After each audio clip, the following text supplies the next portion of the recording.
All right, and we are live. So, guys, this is Clay with modernlove.life. Before we go ahead and get started on this video on how to let go when you are still in love with someone, just go ahead and please do me a favor, hit the thumbs up button for this video. Go ahead and subscribe to the channel if you like what we're doing, and hit that bell icon next to the subscribe button so that you can get notifications when we go live. And if you like the message that we're getting out there in these recent videos, you'd probably also like our book called Be Loved for Who You Are over at modernlove.life/book. Okay, so today I'm at home. I stayed home today to work from home to get some recording done. It's a lot easier to do that than over at the office, so I'm here on the balcony making this video for you. I'm not recording this video, but I recorded some other project.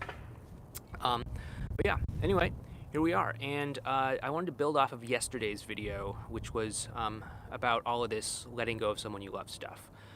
And how I want to make this clear that in yesterday's video, which I'll go ahead and link to over here if you missed it, we talked about the steps involved in letting go, right? And that was number one, recognize that there's an incompatibility between you and your ex or you and this other person. Number two, accept them for how they are. So you have to accept that, okay, they are this way. They're probably not going to change. If they were going to change, it wouldn't be my responsibility to change them. The power of my love wouldn't change them. If they were going to change, they would want to change on their own. They would need to change on their own. And that once you do that, if there's an incompatibility and you can accept that person as somebody who has traits that are incompatible with yours, then the most loving thing to do is to let go. And at that point, you want to appreciate the time that you had together, the relationship that you had together, and just close that chapter of your life. I'm trying to stay out of the sun here. And so as you do that, I noticed in the comments that there were a lot of people that had a lot of these situations that were like, well, what if your ex is really mean to you? What if your ex is a narcissist? What if they have borderline personality disorder? What if all of these other situations? And I want to make it clear that you do not need to stay in contact with somebody who is not a good fit for you, somebody who is going to bring drama and suffering and pain into your life and into your relationship that you may have with them, right? You don't need to do that. That's what recognizing the incompatibility is about, and that's what accepting them 100% for who they are is about. And then, of course, the next thing is to, of course, close that chapter. And by doing that, you're closing the door on the two of yours, the two of you really ever getting back together, because you recognize there's that incompatibility, right? Even if you were to get back together, you would still be incompatible. There would still be some sort of friction between the two of you that would make a relationship difficult to really have, okay? And so as you go about this, that line in the sand that we talked about yesterday, that's really important.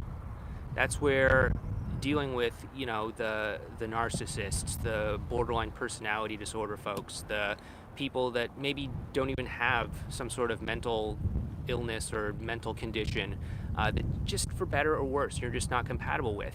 That's where that boundary comes into play, where you just say, okay, here's the boundary, and I'm just not going to accept that kind of relationship, that kind of behavior, that kind of person into my relationship life. It doesn't mean that they're wrong as a person, doesn't mean that they're bad as a person, doesn't mean that I'm wrong or that I'm bad. It just means that we don't get along well together. And you just got to accept that, and you got to let go of that person to create the space in your own life for that kind of relationship that you want. And I know that letting go,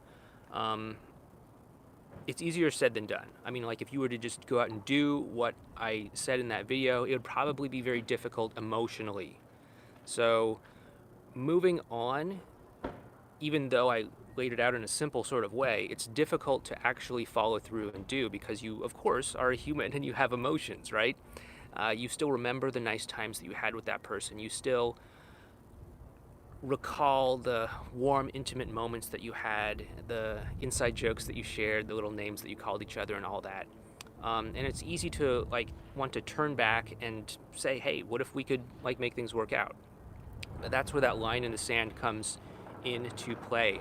You want to do what you need to do to close that door, energetically speaking, so that you don't feel tempted to go back to that person. Because if you have recognized that the two of you are incompatible, and that you have accepted them as they are, so you're not hoping or fantasizing about changing them someday, then you really owe it to yourself and to them to close that door, okay? And you can do whatever you need to do to make this happen. Delete their phone number, block them, get your friends and family on as accountability and all of that stuff. And that is definitely something that can really help you out. And then just let it be okay that you're going to have a difficult time emotionally with this. Let it be okay. Do what you need to do to mourn that loss of the relationship. Do what you need to do to deal with those feelings of heartbreak on your own. But really do deal with them. Don't just think that you're moving on because you go out and you are dating somebody else. Just because you're dating somebody else doesn't mean you've moved on.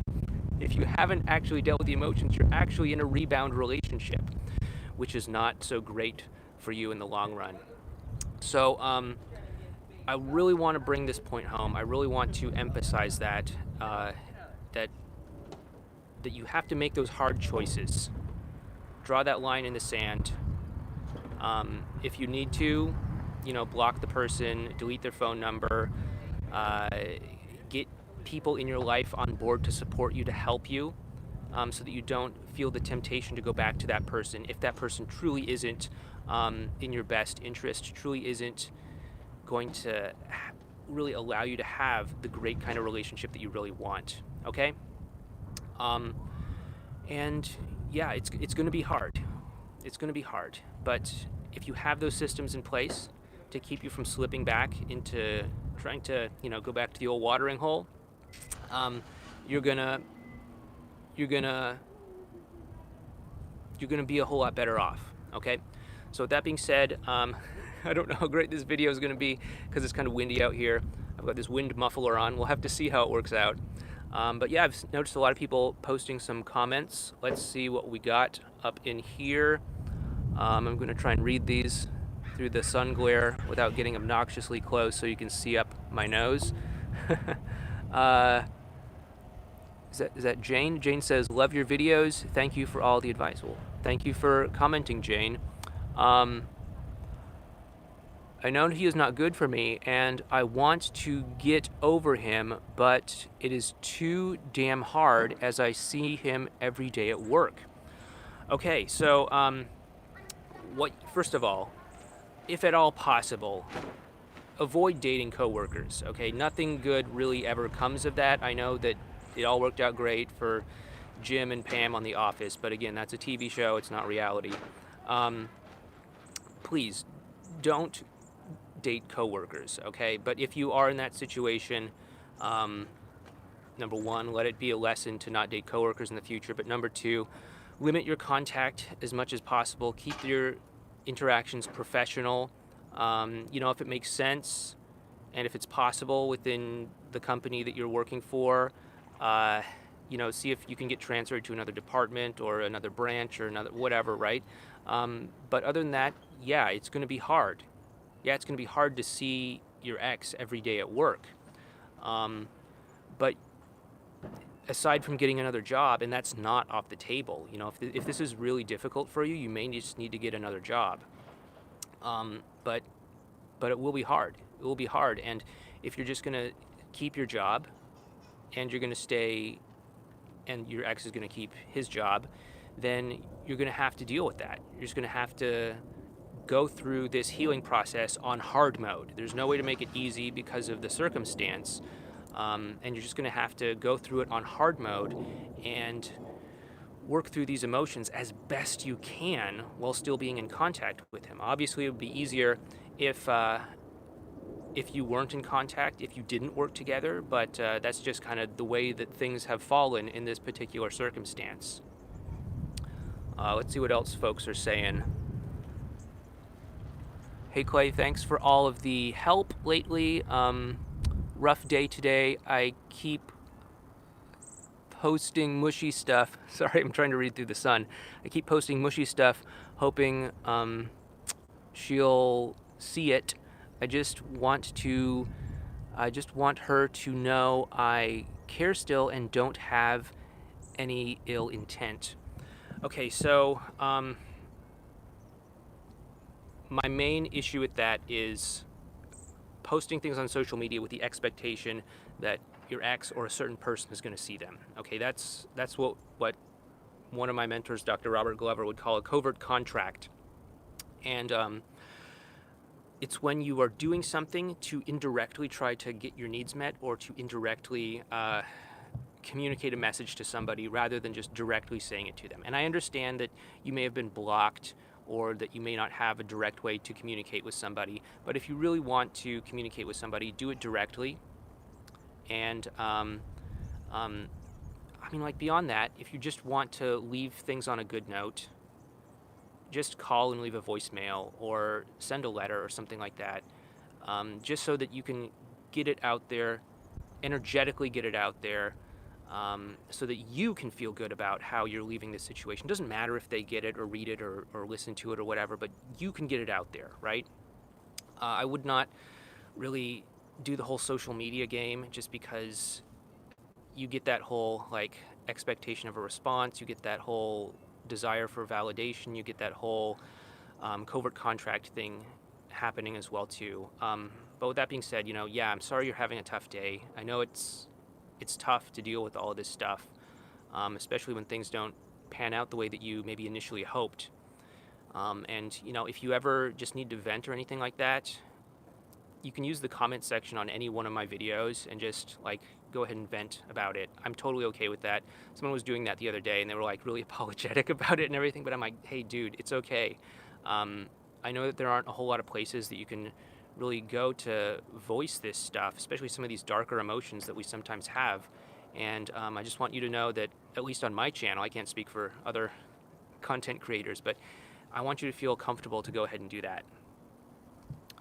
Let's see what else folks are saying here, if I can read through the glare here. A lot of emotion typically means they have not moved on. I think that's a question mark. They have not moved on, question mark. I know my situation is rough, but could that have also been part of it? And I just gave her the excuse to cut me out. Okay, so a lot of emotion does mean that that the other person is still caught up in the breakup, in the relationship, in whatever happened, even if it's really negative emotion like hatred or something like that. They're still caught up. And I see this all the time. People, their ex may go into a rebound relationship or something, and they're trying to agitate you, right? They're trying to rub the new relationship in their face. They're trying to say oh yeah, my new partner's a million times better than you or something like that. And that person clearly has not moved on. They are still emotionally wrapped up, attached, bound to whatever the two of you had.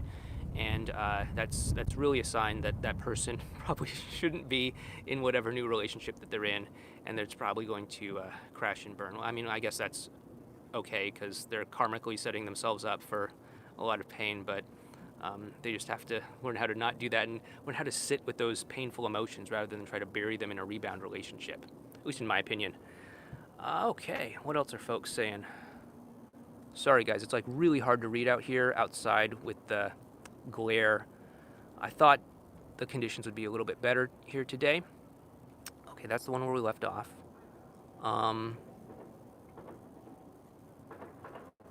Hey, every time I block her, I quit. this is kind of cut off. I don't know why. I quit contacting her. I tried to date. Yeah, date only if you feel emotionally ready to date. I mean, like, don't force yourself to date. I know there's a lot of advice that says, in order to move on from somebody, you should go on a date with like 10 people or whatever. And the idea is that you're supposed to see all these other people and see that your ex is not all that, and that you can do better and all that stuff.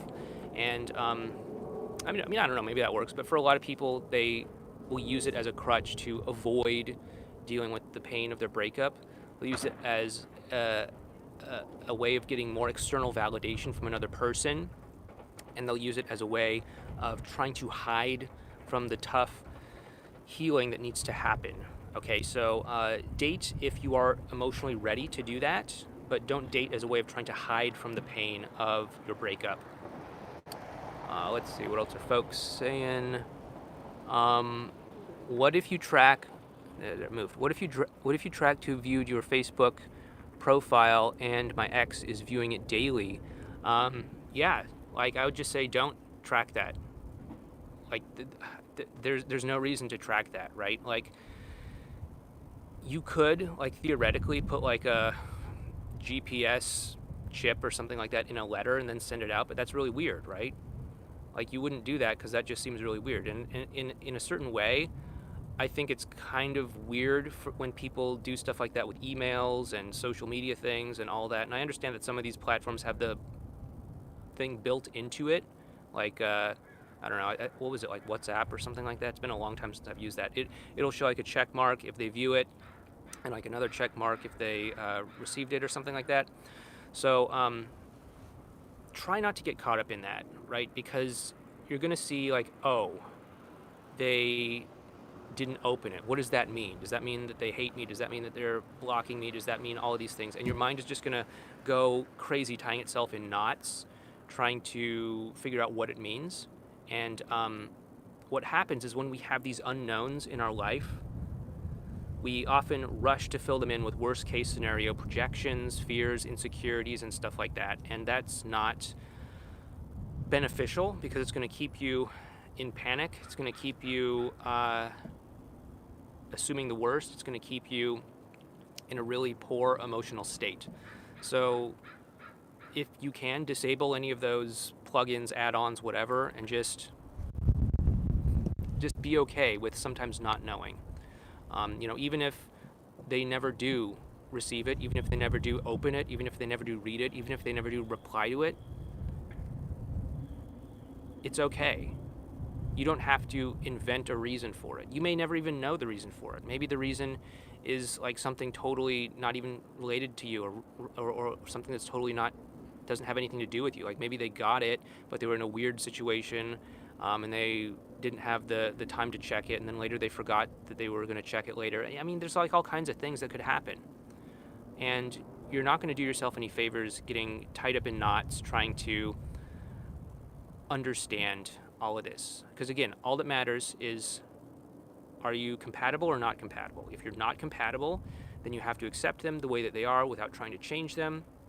And if that's the case, the loving thing to do for yourself, the loving thing to do for them, is to let go of the relationship, to create space for a new potential partner in your life and in their life that is going to be a better fit for both of you, really. And then to appreciate that chapter for what it was, appreciate the good things that chapter had, and then to close that chapter, right? So don't try to get all the answers to every possible thing out there. First of all, it's impossible. Second of all, your mind is going to just invent answers that may or may not even be true, so what's the point? And it's mostly just going to keep you stuck reacting, caught in the emotional loop, okay?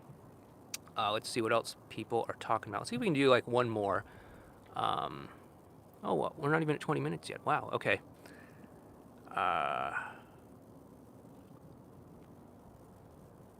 My best friend is in a relationship with a chick who is going through a divorce, and her ex is making things difficult. Yeah, my advice would be, number one, if they are if they're good with each other, if your friend and the woman are good with each other, then to just let it be known that, hey, I care about you. I want to be in a relationship with you. I'm not trying to drag any drama into this. Um, my ex is creating this drama, but I want you to know that whatever he says, does, whatever, um, I'm on your side.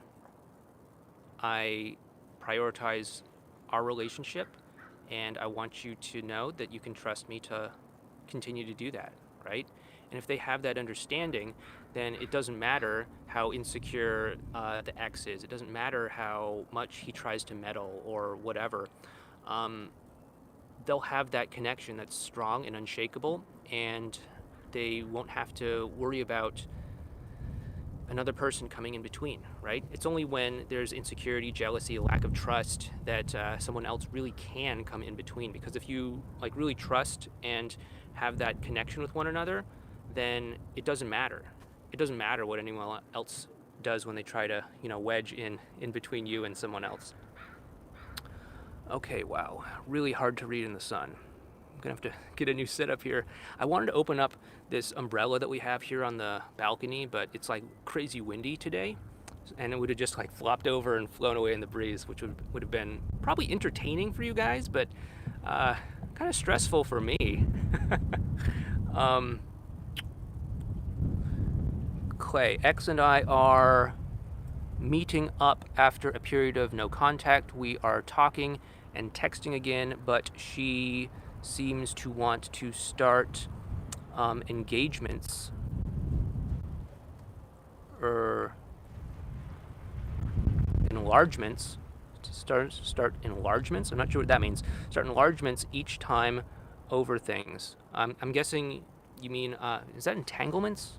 Oh, I don't know. Maybe it was an autocorrect thing. Maybe I just can't read because of the glare. But I'm gonna assume you mean she wants to start arguments, not enlargements. Although that, I don't know, could be kind of interesting. But arguments. Just set a boundary and say, hey, I'm not here to fight over what happened or didn't happen in the past. You have your story. I have my story. Things didn't go the way that we wanted them to, obviously, otherwise we wouldn't have broken up. And I'm not trying to make you wrong. I'm not trying to make you see things my way either. But I really don't think that this is a good path for us to go down if you and I are going to stay in contact, if you and I are going to be friendly with one another, if you and I are going to continue to talk. Just got to lay out a boundary like that, and don't let her drag you into something that you don't want to go into. You don't have to engage. You don't have to prove her wrong. You don't have to make her see things from your point of view. You don't have to defend yourself. Because at the end of the day, you know what happened. She may have a different story, but as long as you know what happened and you're okay with that, and you're okay with what you did, whether or not it's something that you love that you did or not, but you're okay with the fact that the action happened or didn't happen, then you don't have to engage. You don't have to engage. That's always an option, is to not engage, right? It doesn't seem like that in the moment, but if you can start to see that moment, that small moment in between when somebody says something and when you react, and start to live in that moment and start to have choice in that moment, that's when you truly gain freedom. And that's one of the reasons why I actually recommend the book A Complaint-Free World very often, is because it teaches you to find that moment and to live in it and to find that gap between something happening and complaining, something happening and complaining. And of course this translates over into something happening and argument, something happening and big fight, something happening and saying something you regret, something happening and doing something you regret. And you actually start to gain control over your emotional state. So that's a book that I would also recommend. In addition to, obviously, my own book, Be Loved for Who You Are, which has a nice segue, let's just say, is over at modernlove.life/book. That is modernlove.life/book. Let's see. All right, let's see if we can do one more question. Okay, let's see. Oh yeah, they were correcting and saying argument, not enlargement. Okay. My ex and I had an argument when we met up again, and the last day before he leaves to other place, and now he is ghosting me.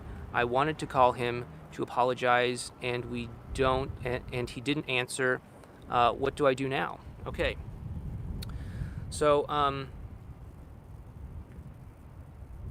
don't know how recent this is. If this is like something that's like done, or if this is something that's still unfolding because it happened like, I don't know, maybe like a day or two ago. But if this is something that's still happening, then you can just apologize. Apologize through calling him, apologize through leaving a voicemail, apologize through an email, apologize through whatever way that you can. And what's most important is not that he accepts it, but that you let go of whatever it was that you regret saying or doing, that you are less than proud of yourself about, and that you put it out there so that it's on him to either accept it or not accept it, or to hold on to resentment, or to be the bigger person and actually continue a dialogue with you. But what's most important is you have done your part to be the bigger person, and it's up to them. And whatever they choose to do is going to reveal to you their character, and that's going to tell you more about, okay, are we compatible or are we not compatible? And then accept them 100%, whichever way it is. And if you're not compatible, then do the loving thing and let go. Okay? So guys, if I can read through the glare here, I think it's been about 30 minutes, so I'm gonna go ahead and cut this one short. I hope that the audio on this works, because it's kind of windy and I've got this little poof thing that's supposed to block out the wind, so we'll see. But yeah, thanks so much for tuning in. Again, if you like this, give me a thumbs up, please. And feel free to leave comments in the once this is not live anymore and it's a regular video, go ahead and leave some comments. I'll try to keep up and post any replies when I can. And yeah, if you like us, please support us by checking out our book, Be Loved for Who You Are, over at modernlove.life/book. It'll cost you $7 whole. But thank you so much, and I'll talk to you again tomorrow, probably back